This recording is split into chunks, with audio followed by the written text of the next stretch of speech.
दोस्तों आज की इस वीडियो में हम फंडामेंटल एनालाइज कैसे करते हैं ग्रो एप्लीकेशन में ये सीखने वाले हैं।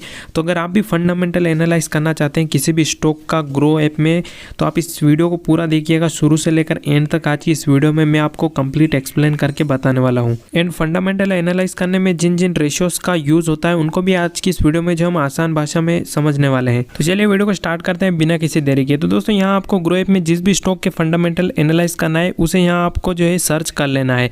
जैसे कि यहाँ एग्जाम्पल के लिए मैं SBI को सर्च कर लेता हूँ एंड SBI का स्टॉक यहाँ पर आप देख सकते हो। इसके फंडामेंटल आज की इस वीडियो में हम देखने वाले हैं। अब दोस्तों यहाँ आपको नीचे स्क्रॉल करना है एंड यहाँ नीचे आपको जो है एक फंडामेंटल्स का ऑप्शन देखने को मिलेगा। इस पर जैसे ही क्लिक करोगे तो आपको जितने भी रेशियोज होते हैं वो यहाँ आपको शो होने लगेंगे एंड इनका क्या यूज होता है ये बिल्कुल बेसिक लेवल से एंड आसान भाषा में जो है अभी हम समझने वाले हैं। अब दोस्तों यहाँ जो आपको सबसे पहले देखने को मिलेगा वो मार्केट कैप यानी दोस्तों की मार्केट कैपिटलाइजेशन।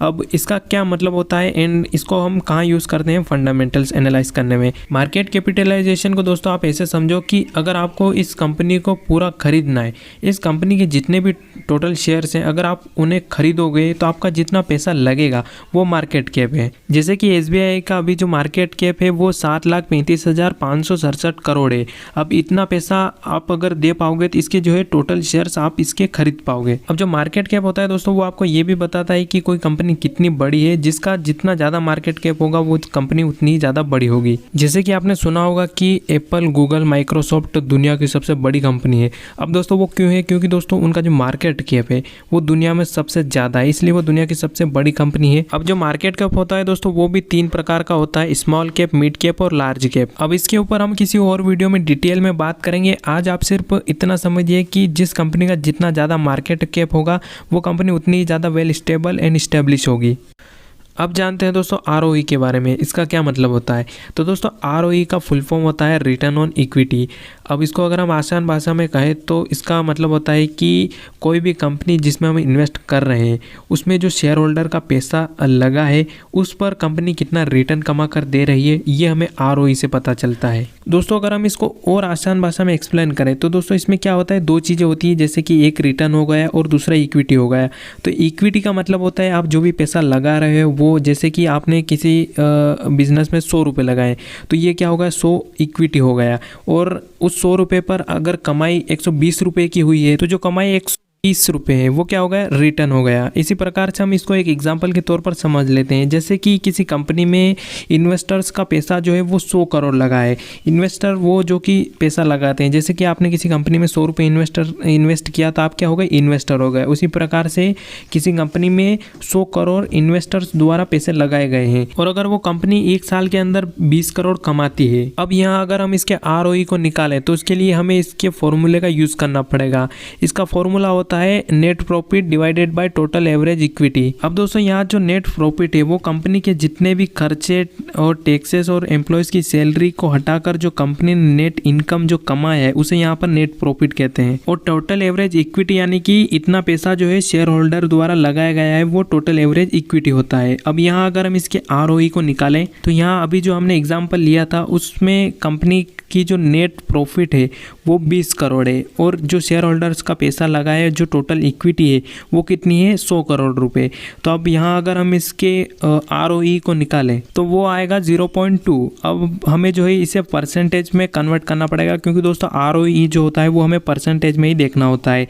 तो हम अगर इसको परसेंटेज में कन्वर्ट करें तो इसको हमें मल्टीप्लाई करना पड़ेगा 100 से। तो दोस्तों यहाँ जो ROE निकल कर आया है वो टोटल 20% है। तो दोस्तों अब जो 20% निकल कर आया है इसका मतलब ही यही होता है कि जो कंपनी में जो शेयर होल्डर का टोटल पैसा लगा है उस पर जो है कंपनी 20% रिटर्न कमा कर दे रही है। और अगर बात करें दोस्तों हम कि ये कितना होना चाहिए तो दोस्तों ROE जो है वो कम से कम 15% होना चाहिए और बाकी ये जो जितना ज़्यादा होता है उतना ही अच्छा रहता है किसी कंपनी के लिए। ये था दोस्तों ROE। बाकी अब जानते हैं EPS के बारे में, ये क्या होता है और इसका क्या यूज होता है। दोस्तों EPS का जो फुल फॉर्म होता है वो अर्निंग पर शेयर्स, यानी कि कंपनी अपने हर एक शेयर पर कितना पैसा कमा रही है। आसान भाषा में कहे दोस्तों तो EPS जो है वो हमें ये बताता है कि आपके हर एक शेयर पर कंपनी कितना पैसा कमा रही है, ये हमें EPS से पता चलता है। तो EPS का जो फॉर्मूला आता है दोस्तों वो net profit divided by number of total average shares. अब दोस्तों यहाँ अगर हम EPS को एक एग्जांपल के तौर पर समझे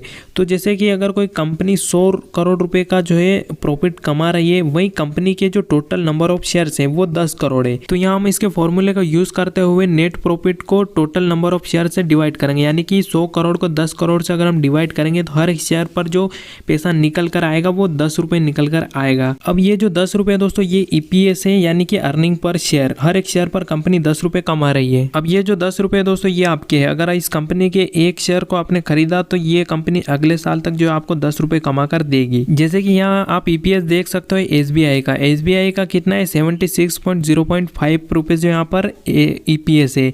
अब ये जो है दोस्तों हर एक शेयर पर SBI का जो एक शेयर है वो पैसा कमा कर दे रहा है। अब दोस्तों यहाँ अगर आप SBI का एक शेयर लोगे तो उस एक शेयर के पीछे जो है SBI आपको एक साल में जो है 76.05 रुपए जो आपको कमा कर देगी। अब दोस्तों ये पैसे आपको जो है टोटल नहीं मिलते, इसमें से कुछ पैसे जो आपको डिविडेंड के तौर पर मिलते हैं, बाकी जो मैक्सिमम पैसा होता है वो कंपनी की ग्रोथ में लगता है। ये था दोस्तों EPS। बाकी अब जानते हैं दोस्तों PE रेशियो के बारे में। PE रेशियो क्या होता है और इस PE रेशियो से हमें क्या पता चलता है।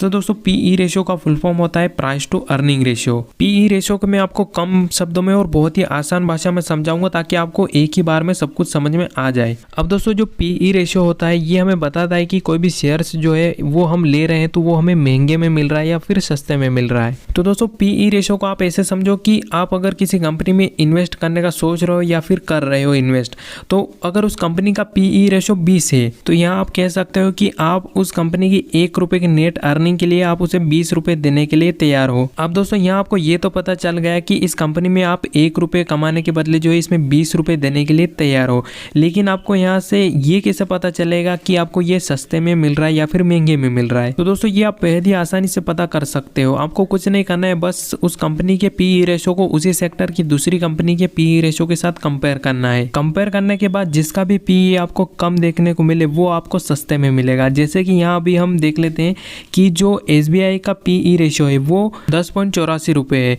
अब दोस्तों ये जो PE रेशियो है हमें कंपेयर करना है इसी सेक्टर, यानी कि SBI किस सेक्टर में, बैंकिंग सेक्टर में। बैंकिंग सेक्टर में जो दूसरी बैंक है उनके PE रेशियो को हमें कंपेयर करना है। अब दोस्तों जहाँ यहाँ हमें जिसका PE कम देखने को मिले वो हमें सस्ते में मिलेगा। जैसे कि यहाँ जो अभी इसका हमने PE देखा वो 10.84 पैसा है। तो ऐसे आप पता कर सकते हो PE रेशियो की मदद से कि आपको कोई स्टॉक महंगे में मिल रहा है या फिर सस्ते में मिल रहा है। ये था दोस्तों PE रेशियो। अब जानते हैं हम PB रेशियो के बारे में। PB रेशियो क्या होता है और इससे हमें क्या पता चलता है। तो दोस्तों PB रेशियो का फुल फॉर्म होता है प्राइस टू बुक वैल्यू। अब यहाँ दोस्तों आपको PB रेशियो को समझने से पहले इसमें जो बुक वैल्यू है इसको आपको समझना पड़ेगा कि ये क्या होता है और इससे हमें क्या पता चलता है। तो आइए पहले हम यहाँ बुक वैल्यू को ही समझ लेते हैं। दोस्तों बुक वैल्यू को समझना बहुत ही आसान है। आप इसे ऐसे समझो कि आप जिस भी कंपनी में इन्वेस्ट कर रहे हो वो कंपनी अगर कल से बंद हो जाती है तो आपको कितना पैसा वापस मिल पाएगा, ये हमें बुक वैल्यू बताता है। जैसे कि यहाँ अगर आप SBI का बुक वैल्यू देखोगे तो वो 461 रुपये, यहाँ पर 461.09 रुपीज़ यहाँ पर आपको देखने को मिल रहा है।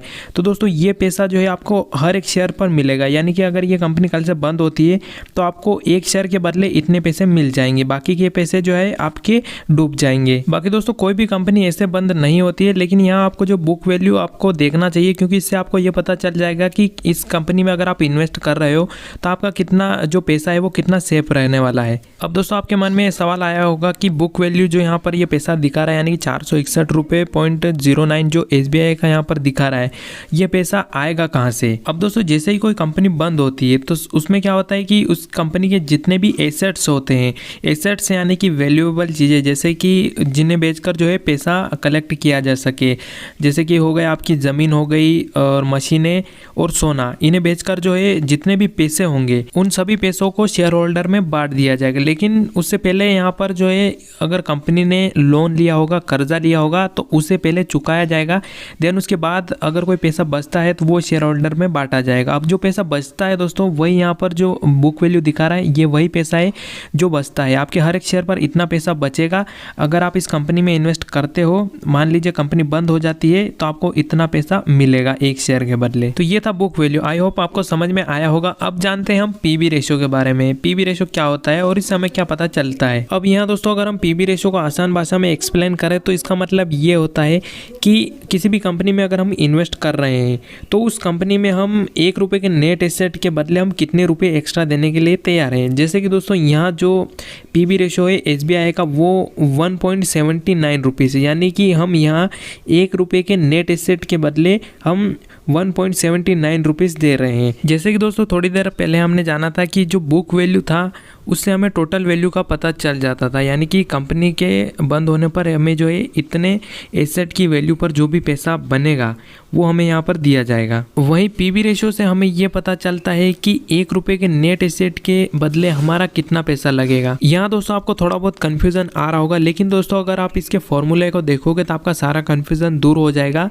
इसका जो फॉर्मूला होता है दोस्तों वो होता है current price divided by book value पर शेयर। अब यहाँ क्या हो रहा है दोस्तों कि यहाँ जो करंट शेयर प्राइस है, जो भी आपके शेयर का प्राइस हो उसको आप जब भी बुक वैल्यू पर शेयर से डिवाइड करोगे तो आपको प्राप्त हो जाएगा इसका पीबी रेशो। वैसे आपको कहीं पर भी जो है रेशोज निकालने की ज़रूरत नहीं पड़ती है। यहाँ जो आप जिस भी एप्लीकेशन का यूज़ करोगे उसमें आपको ये सभी रेशोज दिए होते हैं। जैसे कि यहाँ जो है पीबी रेशो दिया हुआ है तो हमें यहाँ जो है पता करने की ज़रूरत नहीं है। अगर फंडामेंटल्स में यहाँ पीबी रेशो दिया हुआ है तो आप देखकर ही पता लगा सकते हो कि आपको 1 रुपये के नेट एसेट के बदले कितने रुपए देने पड़ेंगे। तो जो पीबी रेशो है ये कितना होना चाहिए, तो दोस्तों ये जितना कम हो उतना ही अच्छा रहता है किसी स्टॉक के लिए। बट मैक्सिमम इन्वेस्टर्स जो है वो 5 से कम पीबी रेशो वाले शेयर्स को अच्छा मानते हैं। अब दोस्तों जो पीबी रेशो है ये एक सेक्टर वाइज भी कम ज़्यादा हो सकता है। जैसे कि ऑयल सेक्टर वाली जो कंपनी होती है उनमें ये पीबी रेशो कम होता है, एंड जो IT सेक्टर वाली जो कंपनी होती है उनमें ये पीबी रेशो ज़्यादा होता है। अब दोस्तों इसका रीज़न एक ये भी है क्योंकि उनके पास जो बैंकिंग सेक्टर और जो ऑयल सेक्टर वाली जो कंपनी होती है इनमें क्या होता है कि इनकी एसेट्स जो होते हैं वो बहुत ज़्यादा होते हैं। जैसे कि ऑयल सेक्टर वाली कंपनियों के पास मशीनें और जो ज़मीन होती है इनका ज़्यादातर उपयोग होता है, तो इसलिए इनके एसेट्स का जो वैल्यू होता है वो काफ़ी ज़्यादा होता है। वहीं दोस्तों जो IT सेक्टर वाली जो कंपनियाँ होती हैं इनके पास ज़्यादा एसेट्स नहीं होते हैं, इसलिए इनका जो पीबी रेशो जो होता है वो ज़्यादा होता है। तो आप ऐसे में इसे भी कंपेयर कर सकते हो पीई रेशो की तरह इसी सेक्टर वाली दूसरी किसी कंपनी से। और जो पीबी रेशो है दोस्तों इससे हमें ये भी पता चलता है कि कोई स्टॉक अंडर वैल्यूड है या फिर ओवर वैल्यूड है। काफ़ी बार क्या होता है दोस्तों कि किसी शेयर का प्राइस बहुत ज़्यादा बढ़ जाता है और ऐसे में अगर उस कंपनी के पास उस शेयर के प्राइस के मुकाबले उतने एसेट्स की वैल्यू नहीं होगी, यानी कि उतनी तक बुक वैल्यू का प्राइस नहीं होगा, तो ऐसे में जो पीबी रेशो है वो भी काफ़ी ज़्यादा बढ़ जाता है। और ऐसे स्टॉक जिनका शेयर प्राइस बुक वैल्यू से काफ़ी ज़्यादा है ऐसे स्टॉक ओवर वैल्यूड स्टॉक भी माने जाते हैं। तो ये था दोस्तों price to book value ratio. I hope आपको समझ में आया होगा। अब जानते हैं डिविडेंड यील्ड के बारे में। अब दोस्तों ये जो डिविडेंड यील्ड है ये वो लोग काफ़ी ज़्यादा देखना पसंद करते हैं जो सिर्फ डिविडेंड के लिए स्टॉक में इन्वेस्ट करते हैं। आई नो आपको डिविडेंड के बारे में पता होगा। अगर आपको डिविडेंड के बारे में नहीं पता तो मैं आपको शॉर्ट में बता दूं कि डिविडेंड जो होता है वो हर कंपनी देती है। हर कंपनी नहीं, मतलब कि मैक्सिमम कंपनी जो होती है वो डिविडेंड देती है। अब ये जो डिविडेंड का पैसा होता है ये आपके बैंक अकाउंट में क्रेडिट होता है। जैसे कि कंपनी जो भी प्रॉफिट कमाती है वो प्रॉफिट जो है शेयर होल्डर्स में बांटती है, तो जो पैसा शेयर होल्डर को मिलता है वही डिविडेंड होता है। और ये डिविडेंड यील्ड यही बताता है कि इस शेयर के प्राइस के मुकाबले जो है कंपनी कितना डिविडेंड दे रही है। जैसे कि किसी कंपनी के शेयर का प्राइस 100 रुपये है एंड उसके डिविडेंड यील्ड जो है वो 1% है, तो मतलब कि उस प्राइस के मुकाबले जो कंपनी है वो हर साल 1 रुपये डिविडेंड देगी। अभी दोस्तों यहाँ मैं आपको एक इंटरेस्टिंग चीज़ दिखाऊंगा। जैसे कि अभी मैं आपको यहाँ पर जो है एक डिविडेंड देने वाली कंपनी के बारे में बताऊँगा। जैसे ही यहाँ आप ग्रो को ओपन करोगे, ग्रो एप्लीकेशन को, एंड यहाँ सर्च करोगे टेपेरिया टूल्स जैसे ही आप सर्च करोगे, जैसे कि इसमें रिजल्ट आ चुका है एंड जैसे कि इस स्टॉक को देखोगे तो दोस्तों इसका जो प्राइस है वो काफ़ी कम है, यानी कि 6 रुपये के आसपास यहाँ पर इसका प्राइस, यानी कि 6.5 रुपये इसका जो है प्राइस है। अब दोस्तों ये जो डिविडेंड कितना देती है उसे देखकर आप हैरान हो जाओगे। जैसे कि यहाँ जो फंडामेंटल्स है इसमें देखोगे तो ये इसके प्राइस के मुकाबले कितना लगभग 608.88% जो है ये डिविडेंड दे रही है। मतलब कि दोस्तों अगर आप इस कंपनी का एक भी शेयर ले लेते हो तो ये कंपनी आपको एक शेयर के बदले जो हर साल डिविडेंड देगी वो लगभग यहाँ पर से जो है वो 600%, यानी कि लगभग 350 रुपये के आसपास जो है आपको हर साल एक शेयर के बदले डिविडेंड देगी।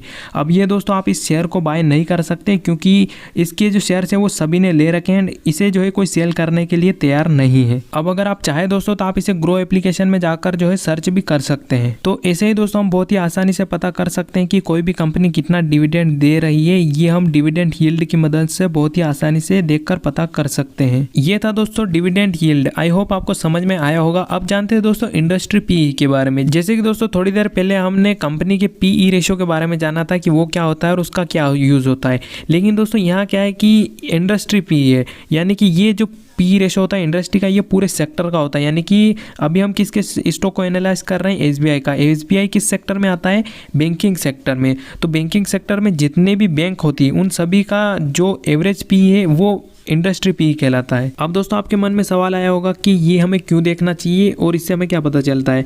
तो दोस्तों ये हमें इसलिए देखना चाहिए क्योंकि दोस्तों ये पूरे सेक्टर का पी है, तो इसके आसपास ही जो है कंपनी का पी रेशो होना चाहिए। अब अगर इसके आसपास है कंपनी का पी रेशो और इससे कम है तो काफ़ी अच्छा है, अगर इसके आसपास भी है तो काफ़ी अच्छा माना जाता है। ये था दोस्तों इंडस्ट्री पी। बाकी बुक वैल्यू के बारे में दोस्तों हम जान चुके हैं, और शॉर्ट में कहें तो दोस्तों जो बुक वैल्यू है वो करंट शेयर प्राइस के मुकाबले काफ़ी कम नहीं होना चाहिए। जैसे कि अगर किसी कंपनी के शेयर का प्राइस 1000 है और उसके मुकाबले अगर उसकी बुक वैल्यू पर शेयर 10, 20, 50 ऐसे हैं, तो ऐसे में उस शेयर में इन्वेस्ट करना रिस्की हो सकता है। दोस्तों आप जानते हैं डेब्ट टू इक्विटी के बारे में। डेब्ट टू इक्विटी रेशियो क्या होता है दोस्तों? डेब्ट टू इक्विटी रेशियो जो है इसकी मदद से हम बेहद ही आसानी से पता कर सकते हैं कि जिस भी कंपनी में हम इन्वेस्ट करने का सोच रहे हैं वो कंपनी कितने कर्जे में है। अब दोस्तों ये तो होना ही चाहिए ना कि जिस भी कंपनी में हम इन्वेस्ट कर रहे हैं वो कंपनी कर्जे में ना हो, क्योंकि अगर वो कंपनी ज़्यादा कर्जे में होगी तो उसका ज़्यादातर पैसा जो है वो कर्जा चुकाने में ही लग जाएगा और कंपनी की जो ग्रोथ रहेगी वो स्लो हो जाएगी। तो ऐसे में दोस्तों हम डेब्ट टू इक्विटी रेशियो को देखेंगे, ये हमें बताएगा कि कोई कंपनी कर्जे में है या नहीं है, और अगर है तो वो कितने कर्जे में है। तो यहाँ दोस्तों हम सबसे पहले डेब्ट टू इक्विटी रेशियो के फॉर्मूले के बारे में जानते हैं। तो दोस्तों इसका फॉर्मूला होता है टोटल डेब्ट डिवाइडेड बाय टोटल इक्विटी। दोस्तों यहाँ डेब्ट का मतलब कि कर्जा, उधार और लोन जो कि कंपनी को कभी न कभी चुकाना है, और इक्विटी के बारे में तो आपको पता ही होगा, यानी कि पूरा पैसा जो कि शेयर होल्डर के द्वारा इन्वेस्टेड है कंपनी में। तो दोस्तों यहाँ हम इसे एक एग्जांपल के तौर पर समझते हैं। मान लीजिए कोई एक कंपनी है जिसके ऊपर जो है 10 करोड़ का कर्जा है, वहीं इसकी जो टोटल इक्विटी है वो 2 करोड़ की है। तो यहाँ अगर हम डेब्ट टू इक्विटी रेशियो निकाले तो डेब्ट को डिवाइड करना पड़ेगा इक्विटी से, यानी कि 10 करोड़ को हमें 2 करोड़ से डिवाइड करना पड़ेगा। तो यहाँ जो टोटल रेशियो निकल कर आया है वो 5 निकल कर आया है, यानी कि 5। तो दोस्तों यहाँ इसका मतलब ये होता है कि कंपनी ने अपने बिजनेस में अपनी तरफ से सिर्फ 1 रुपये लगाया है, लेकिन दोस्तों यहाँ बाकी के 5 रुपये जो है वो कंपनी ने लोन लेकर या फिर उधार लेकर अपने बिजनेस में लगाए हैं। अब दोस्तों ये जो 5 है, अगर आप इसे परसेंटेज में कैलकुलेट करोगे टोटल 500% आएगा। तो आप ये समझ सकते हो कि कंपनी ने जो है अपनी तरफ से जो पैसा लगाया है उसके मुकाबले जो है लगभग 500% उससे ज़्यादा जो है लोन लेकर पैसा लगाया है। तो यहाँ अगर आप इसी एग्जाम्पल को अगर उल्टा करके देखोगे, यानी कि मान लीजिए कंपनी के पास टोटल कर्जा 2 करोड़ का है, वहीं टोटल इसकी इक्विटी 10 करोड़ की है, तो यहाँ टोटल डेब्ट टू इक्विटी रेशियो निकल कर आएगा वो 0.2 आएगा। तो यहाँ आप कह सकते हो कि कंपनी ने 0.20 पैसा जो है वो लोन लेकर लगाया है, लेकिन बाकी का जो 80 पैसा है वो कंपनी ने अपनी तरफ से लगाया है। वहीं इसे अगर हम परसेंटेज में समझे तो कंपनी ने 20% जो है लोन लिया हुआ है, और यहाँ जो कंपनी ने अपनी तरफ से पैसा लगाया है वो लगभग 80% है। तो ये जनरली अच्छा माना जाता है। अगर किसी कंपनी का डेब्ट टू इक्विटी रेशियो 1 से कम है तो उसमें इन्वेस्ट करना ज़्यादा रिस्की नहीं होता है। और यहाँ दोस्तों अगर आप एसबीआई का डेब्ट टू इक्विटी रेशियो देखोगे तो वो एन है, यानी कि यहाँ जो है एसबीआई के ऊपर कोई भी कर्ज नहीं है। और अगर डेब्ट टू इक्विटी रेशियो 0 यानी कि एन हो तो उसे और भी ज़्यादा अच्छा माना जाता है, क्योंकि कंपनी के पास कोई कर्जा नहीं होता है। तो यहाँ ज़्यादातर पैसा जो होता है वो कंपनी की ग्रोथ में लगाया जाता है। ये था दोस्तों डेब्ट टू इक्विटी रेशियो। अब जानते हैं दोस्तों फेस वैल्यू के बारे में। फेस वैल्यू क्या होता है और ये फंडामेंटल एनालाइज में कहाँ यूज होता है। तो फंडामेंटल एनालाइज में जो फेस वैल्यू है इसका ज़्यादा कोई इंपॉर्टेंस नहीं होता है, लेकिन दोस्तों जनरली जो कंपनी होती है वो इसका यूज करती है डिविडेंड डिक्लेयर करने में। जनरली जब भी कोई कंपनी डिविडेंड अनाउंस करती है तो वो बोलती है कि हम 100%, 200% या फिर 1000% ऐसा करके जो है डिविडेंड देंगे। तो ये जो डिविडेंड होता है दोस्तों फेस वैल्यू के ऊपर दिया जाता है, ना कि शेयर के प्राइस के ऊपर। जैसे कि एसबीआई अगर डिविडेंड देता है तो वो फेस वैल्यू के आधार पर देगा। अगर 100% का इसने डिविडेंड दिया है तो आपके हर एक शेयर पर 1 रुपये मिलेंगे। अगर 500% का डिविडेंड ये डिक्लेयर करती है तो उसमें आपको जो है हर एक शेयर पर 5 रुपये मिलेंगे। तो इस तरीके से कंपनी यूज करती है फेस वैल्यू का डिविडेंड डिक्लेयर करने में। तो दोस्तों कुछ इस तरीके से आप ग्रो ऐप में फंडामेंटल्स को एनालाइज कर सकते हो। आज की इस वीडियो में मैंने आपको सभी रेशियोज के बारे में बता दिया है, और अगर आप रिलेटेड कोई डाउट या फिर कंफ्यूजन है तो कमेंट बॉक्स में कमेंट जरूर से करें। और दोस्तों इन सभी रेशियोज पर मैं अलग से एक वीडियो लाने वाला हूं, तो वो वीडियो भी आपको बहुत जल्द देखने को मिलेगी। अगर आपको इस वीडियो में ज्यादा कुछ समझ में नहीं आया तो उन वीडियो में मैं आपको पूरा एक्सप्लेन करूंगा, आसानी से आप जो उन वीडियो की मदद से समझ पाओगे। अभी आपको इस चैनल पर काफी सारे वीडियो फंडामेंटल्स एनालाइज की देखने को मिलेगी। अगर आप इंटरेस्टेड हो तो चैनल को सब्सक्राइब कर सकते हो। बाकी आज की इस वीडियो में बस इतना ही, मिलते हैं अगली वीडियो में, तब तक के लिए बाय बाय।